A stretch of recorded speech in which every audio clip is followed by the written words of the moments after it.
ത്രിയേക ദൈവത്തിൻ്റെ അതിപരിശുദ്ധ തിരുനാമത്തിന് മഹത്വമുണ്ടാകട്ടെ.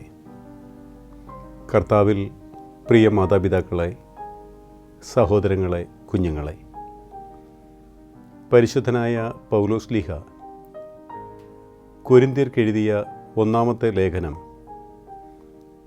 ഈ രണ്ടാമത്തെ അധ്യായമാണ് നമ്മൾ കഴിഞ്ഞ എപ്പിസോഡിൽ കർത്താവിൽ ശരണപ്പെട്ടുകൊണ്ട് നമ്മൾ ധ്യാനിക്കുവാനും പഠിക്കുവാനും സമർപ്പിച്ചത്. ആ വേദഭാഗത്തിൽ കർത്താവിൻ്റെ സുവിശേഷം ധ്യാനിക്കുവാനും ഗ്രഹിക്കുവാനും അതിനെ പ്രഘോഷിക്കുവാനും നാം ആഗ്രഹിക്കുമ്പോൾ അത് എപ്രകാരമായിരിക്കും ദൈവത്തിൻ്റെ ആത്മാവ് നമ്മിൽ പ്രവർത്തിക്കുന്നത്, ദൈവത്തിൻ്റെ സൃഷ്ടി മുതൽ അനാദിയുള്ള രഹസ്യങ്ങളുടെ മർമ്മങ്ങളെ ദൈവം തമ്പുരാൻ ആത്മാഭിഷേകം പ്രാപിച്ചവർക്ക് വെളിപ്പെടുത്തി തരുന്നു എന്ന് പൗലോസ് ശ്ലീഹ ഈ വേദഭാഗത്തിലൂടെ നമ്മെ പഠിപ്പിച്ചു. ആ ദൈവികമായ മർമ്മങ്ങളുടെ വെളിപ്പെടലുകളെക്കുറിച്ച്, ആ ദൈവികമായ മർമ്മങ്ങളാണ് ഞാൻ നിങ്ങളോട് പ്രഘോഷിക്കുന്നത് എന്ന് വിവിധ വേദവാക്യങ്ങളിലൂടെ പൗലോസിൻ്റെ ഓർമ്മപ്പെടുത്തലുകളാണ് കഴിഞ്ഞ പഠനത്തിൽ നാം ചിന്ത വിഷയമാക്കിയത്. നമ്മുടെ പഠനത്തിന് ആധാരമായ പ്രത്യേകമായ ശ്രദ്ധ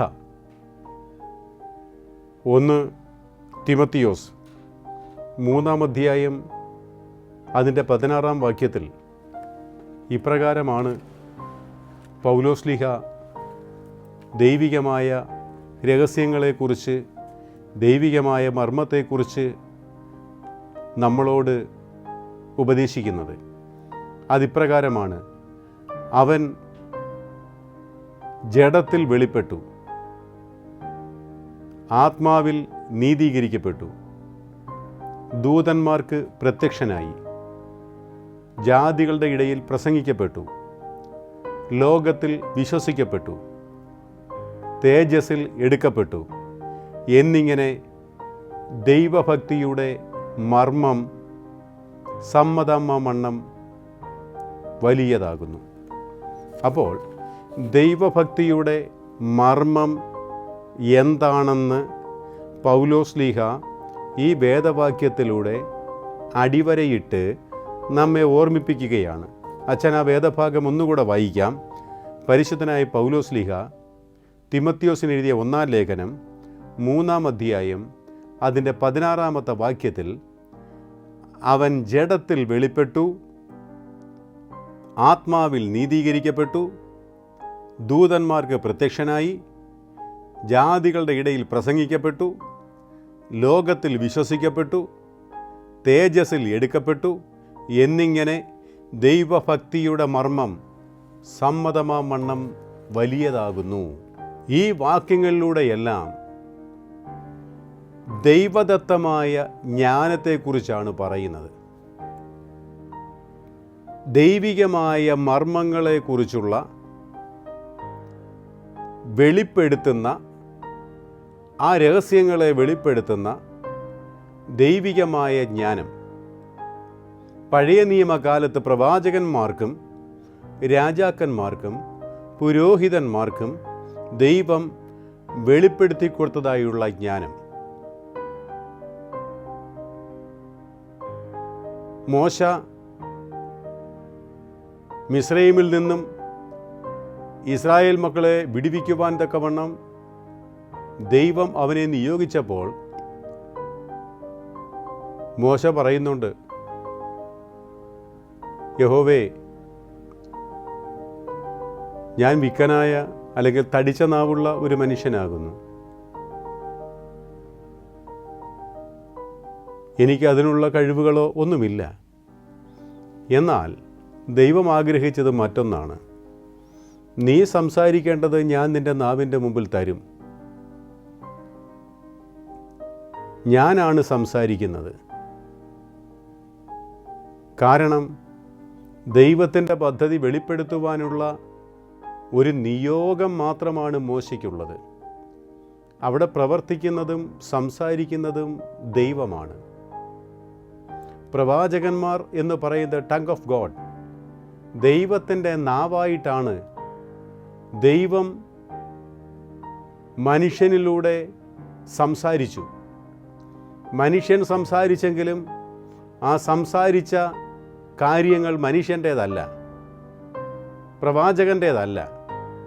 അവരെല്ലാം പറഞ്ഞിട്ടുള്ളത് യഹോവയായ ദൈവം ഇപ്രകാരം അരുളി ചെയ്യുന്നു. പ്രവാചകന്മാരെല്ലാം പ്രസംഗിക്കുമ്പോൾ പറഞ്ഞത് ഇതാണ്: യഹോവയായ ദൈവം ഇപ്രകാരം അരുളി ചെയ്യുന്നു, യഹോവയായ ദൈവം ഇപ്രകാരം അരുളി ചെയ്യുന്നു എന്ന് പറഞ്ഞാൽ ഞാനല്ല, പ്രവാചകനല്ല അരുളി ചെയ്യുന്നത്, എന്നിലൂടെ സംസാരിക്കുന്നത് ദൈവമാണ്. എന്നിലൂടെ സംസാരിക്കപ്പെടുന്നത് ദൈവത്തിൻ്റെ വചനമാണ്. അത് ദൈവികമായ ജ്ഞാനമാണ്. മനുഷ്യർക്ക് അത് സംസാരിക്കുവാനായിട്ട് സാധ്യമല്ല. മനുഷ്യൻ്റെ വാക്കുകളും മനുഷ്യൻ്റെ പ്രാഗൽഭ്യങ്ങളും അവൻ്റെ നാവിൻ തുമ്പിൽ നിന്ന് ഒഴുകുമ്പോൾ അവിടെ ദൈവാത്മാവിൻ്റെ പ്രവർത്തനം നടക്കുകയില്ല. ദൈവാത്മാവിൻ്റെ പ്രവർത്തനം നടക്കണമെങ്കിൽ നമ്മൾ സംസാരിക്കുവാൻ ഒരുങ്ങുമ്പോൾ നമ്മുടെ നാവിലൂടെ ദൈവത്തിൻ്റെ ആത്മാവ് സംസാരിക്കണം. ദൈവത്തിൻ്റെ ആത്മാവ് സംസാരിക്കുമ്പോൾ കേൾക്കുന്നവരിൽ പരിവർത്തനമുണ്ടാകും. അവിടെ അത്ഭുതങ്ങളും അടയാളങ്ങളും ഉണ്ടാകും. അവിടെ പ്രസംഗിക്കുന്ന എനിക്കല്ല പ്രാഗൽഭ്യം, പ്രസംഗിക്കുന്ന എനിക്കല്ല കഴിവ്, അവിടെ എന്നിലൂടെ പ്രവർത്തിക്കുന്ന ദൈവത്തിനാണ് പ്രശംസ. ദൈവത്തിൻ്റെ കൃപയാലാണ് ഇതെല്ലാം സംഭവിക്കുന്നത് എന്നുള്ള തിരിച്ചറിവിലേക്ക് നമ്മൾ വരുമ്പോൾ അവിടെ ദൈവരാജ്യത്തിൻ്റെ സുവിശേഷീകരണം അനുഗ്രഹകരമായി നടക്കും. ആ വചനം 30, 60, 100 മേനി ഫലമുണ്ടാകും.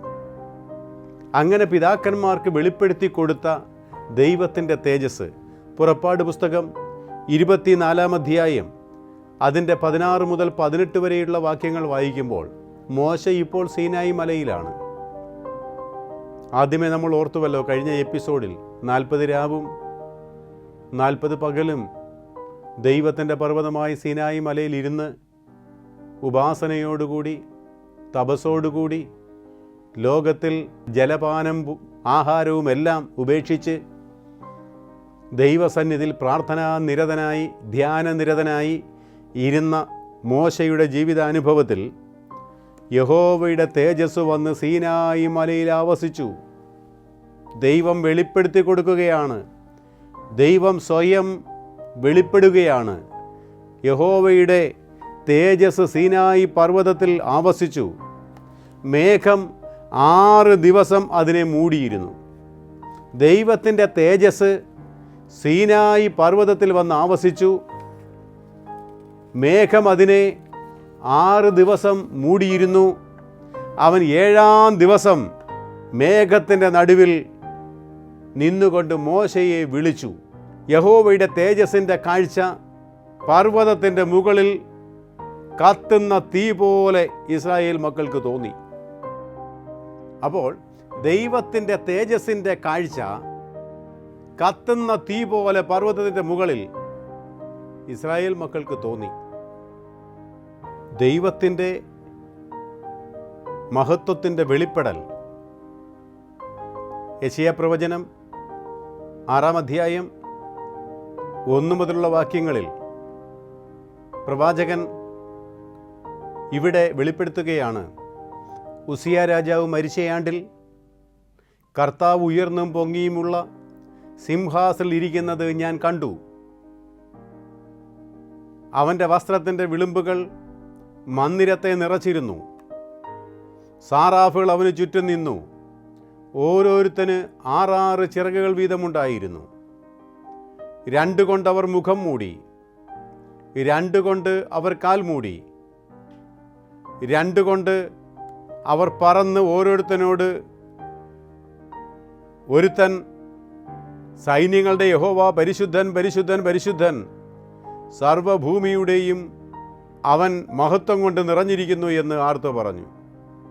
അവൻ ആർക്കുന്ന ശബ്ദത്താൽ ഉമ്മരപ്പടികളുടെ അടിസ്ഥാനങ്ങൾ കുലുങ്ങി, ആലയം പുക കൊണ്ട് നിറഞ്ഞു. അപ്പോൾ ഞാൻ, അയ്യോ കഷ്ടം, ഞാൻ നശിച്ചു, ഞാൻ ശുദ്ധിയില്ലാത്ത അധരങ്ങളുള്ള ഒരു മനുഷ്യൻ, ശുദ്ധിയില്ലാത്ത അധരങ്ങളുള്ള ജനത്തിൻ്റെ നടുവിൽ വസിക്കുന്നു. എൻ്റെ കണ്ണ് സൈന്യങ്ങളുടെ യഹോവയായ രാജാവിനെ കണ്ടുവല്ലോ എന്ന് പറഞ്ഞു. പ്രിയമുള്ളവരെ,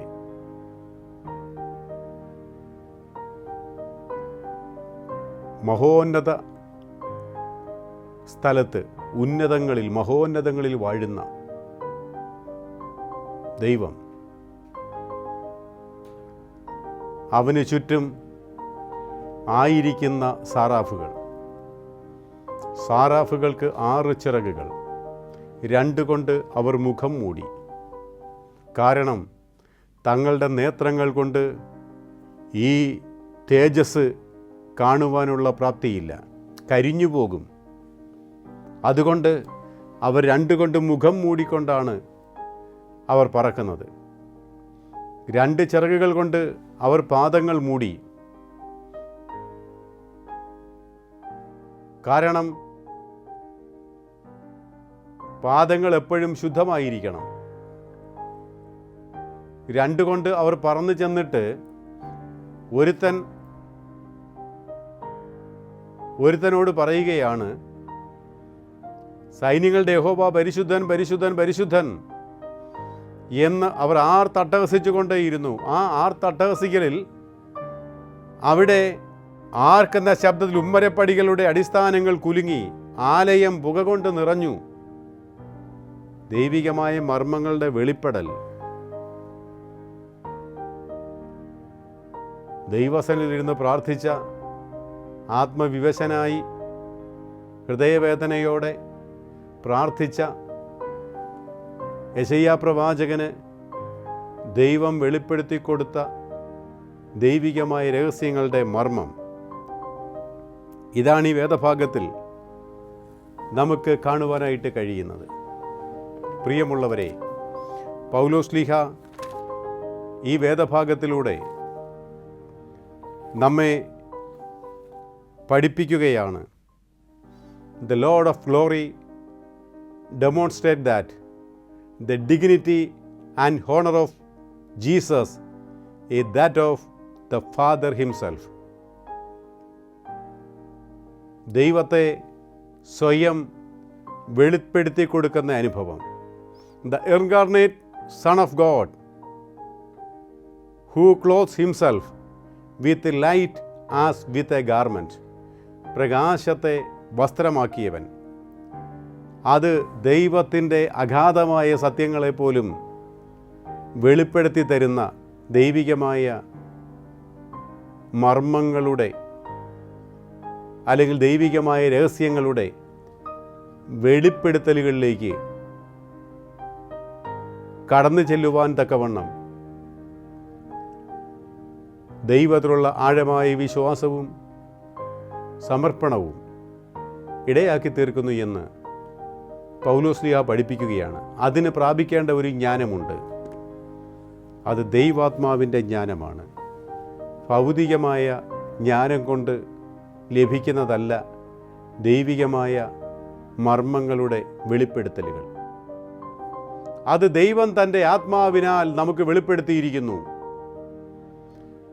ആത്മാവ് സകലത്തെയും അതിൻ്റെ ആഴങ്ങളെയും ആരായുന്നു. അത് ആത്മാവ് വെളിപ്പെടുത്തുന്ന ജ്ഞാനമാണ്. ആ ദൈവത്തിൻ്റെ ആത്മാവിനാൽ സകലതും വെളിപ്പെടുന്നു. ആത്മാവ് സകലവും ദൈവത്തിൻ്റെ ആഴങ്ങളെയും ആരായുന്നു. ആത്മാവ് വെളിപ്പെടുത്തുന്ന ജ്ഞാനം.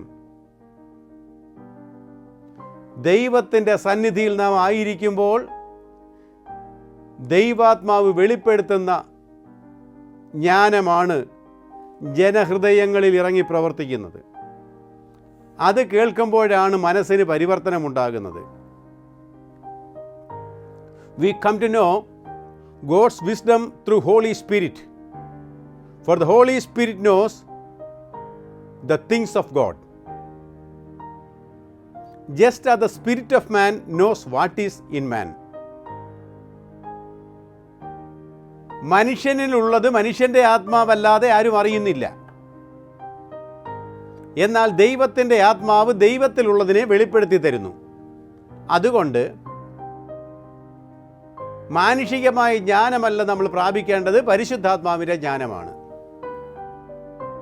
God's wisdom through Holy Spirit. For the Holy Spirit knows the things of God. ദൈവത്തിൻ്റെ ആത്മാവിനെ നമ്മൾ പ്രാപിക്കുമ്പോൾ ദൈവത്തിൻ്റെ ആത്മാവ് ദൈവരാജ്യത്തിൻ്റെ മർമ്മങ്ങളെ നമുക്ക് വെളിപ്പെടുത്തി തരും.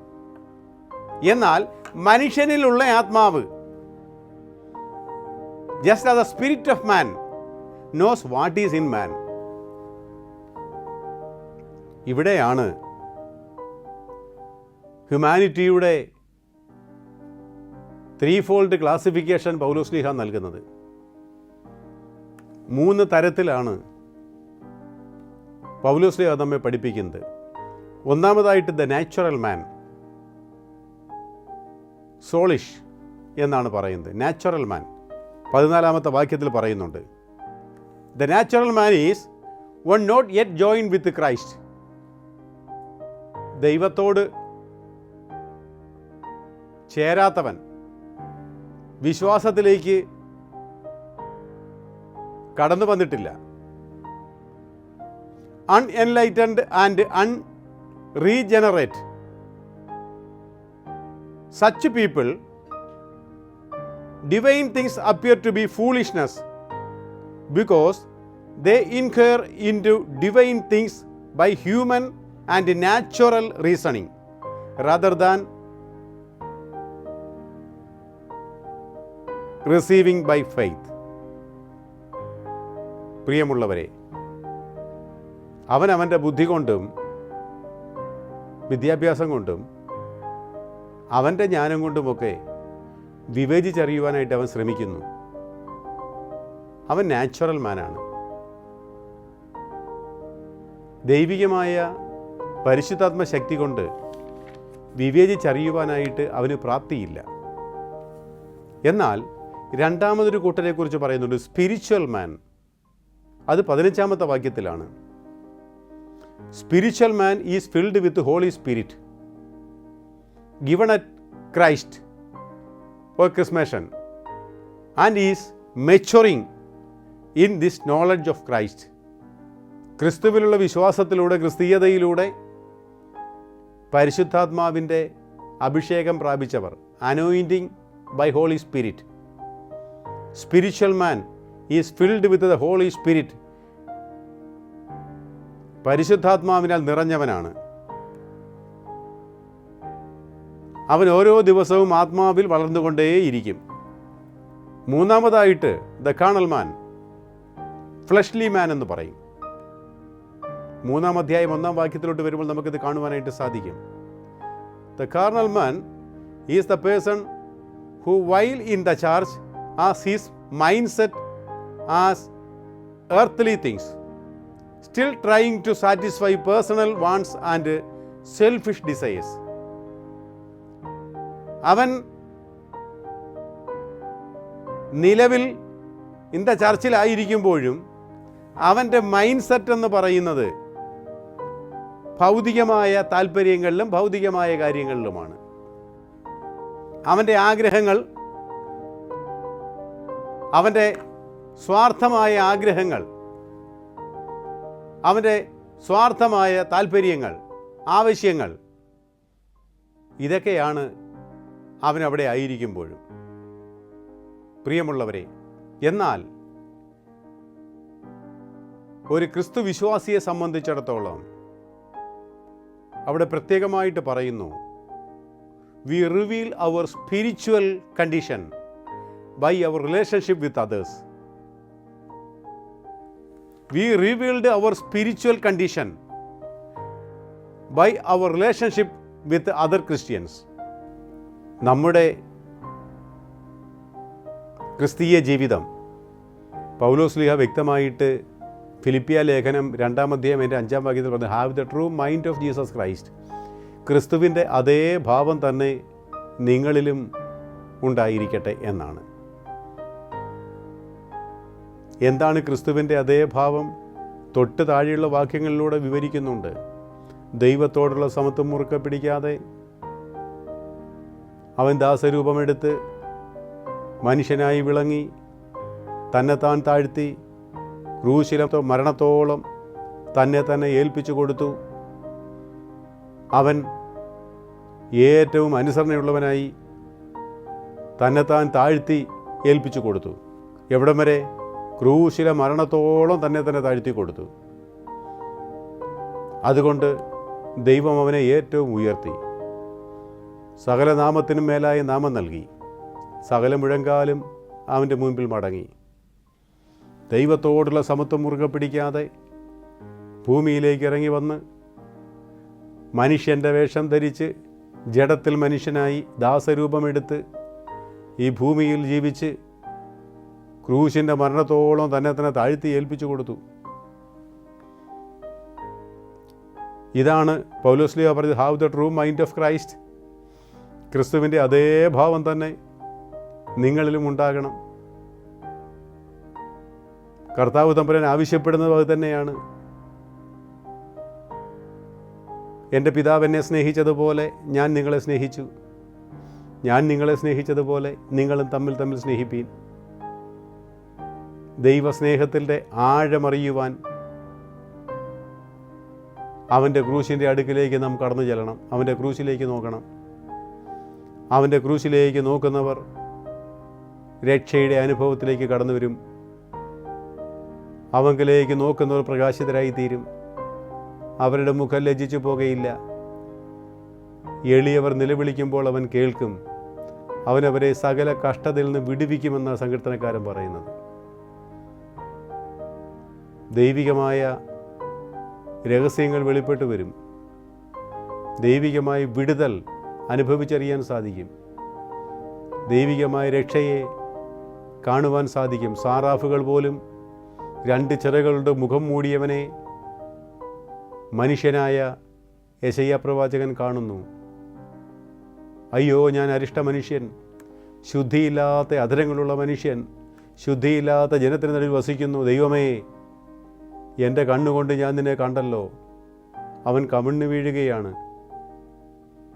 അപ്പോൾ മനുഷ്യർക്കപ്രാപ്യമായ, മാലാഖമാർക്കപ്രാപ്യമായ, ദൂതന്മാർക്ക് പോലും അപ്രാപ്യമായ, ദൈവത്തെ നോക്കുവാൻ പാടില്ലാത്ത കഴിയാത്ത സാറാഫുകളുടെ മുമ്പിൽ പ്രാർത്ഥനയോടെ ആത്മവിവശനായി ദൈവസന്നിധിയിൽ പരിശുദ്ധാത്മാവിൻ്റെ നിറവിലിരുന്ന് പ്രാർത്ഥിക്കുന്ന ഒരു ഭക്തന്, ഒരു വിശ്വാസിക്ക് ദൈവത്തെ കാണുവാൻ തക്കവണ്ണം മറനീക്കി വെളിപ്പെട്ടു വരുന്ന ദൈവികമായ രഹസ്യങ്ങളെ കാണുവാൻ തക്കവണ്ണം ദൈവം തമ്പുരാൻ ദൈവത്തിൻ്റെ പരിശുദ്ധാത്മാവിൻ്റെ അഭിഷേകത്തിലൂടെ തൻ്റെ ഭക്തന് അവസരം കൊടുക്കുന്നു. ആ ദിവ്യമായ രഹസ്യമാണ് വിശുദ്ധ കുർബാന അനുഭവത്തിലൂടെ നാം കാണുന്നത്.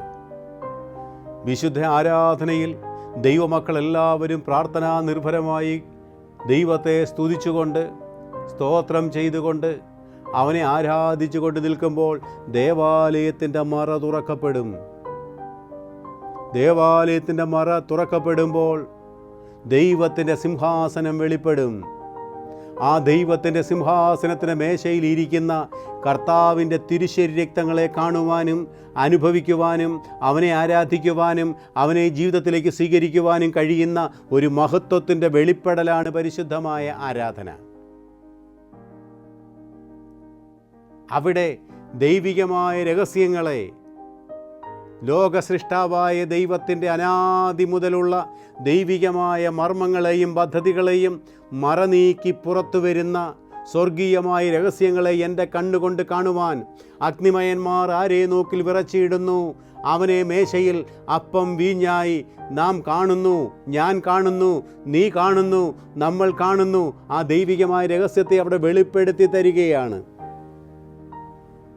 പ്രിയമുള്ളവരെ, ആ ഒരു അനുഭവത്തിലൂടെയാണ് ഒരു മനുഷ്യൻ ദൈവത്തിങ്കലേക്ക് എത്തിച്ചേരുന്നത്.